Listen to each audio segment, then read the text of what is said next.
ગુજરાત પોલીસમાં ફરજ બજાવતા 105 આઈપીએસ એસપીએસ અધિકારીની બદલી અને બઢતી કરવામાં આવી છે। રાજ્ય ગૃહ વિભાગ દ્વારા ઉચ્ચ પોલીસ અધિકારીની બદલી બઢતી અંગે નોટિફિકેશન જાહેર કરીને જાણકારી આપવામાં આવી છે, જેમાં કુલ 25 જિલ્લાના પોલીસ અધિક્ષક, ચારેય શહેરોના 32 જેટલા નાયબ પોલીસ કમિશનર કક્ષાના અધિકારીઓની બદલીના હુકમ કરવામાં આવ્યા છે।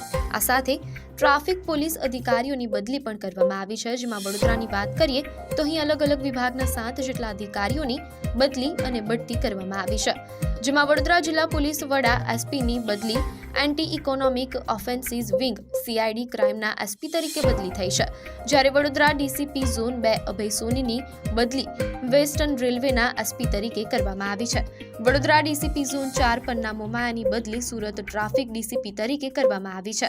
એસઆરપીએફ ગ્રુપ 1 વડોદરાના કમાન્ડન્ટ હરપાલસિંહ જાડેજાની બદલી દાહોદ એસપી તરીકે બદલી કરવામાં આવી છે।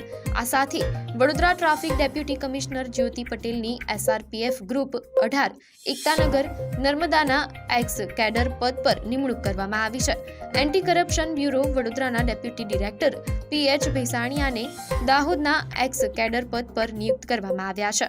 આ સાથે વડોદરા શહેરના ઝોન 1 ના deputy commissioner of police Juli કોઠિયાની બદલી સુરત ડીસીપી પોલીસ સ્પેશિયલ બ્રાન્ચમાં કરવામાં આવી છે।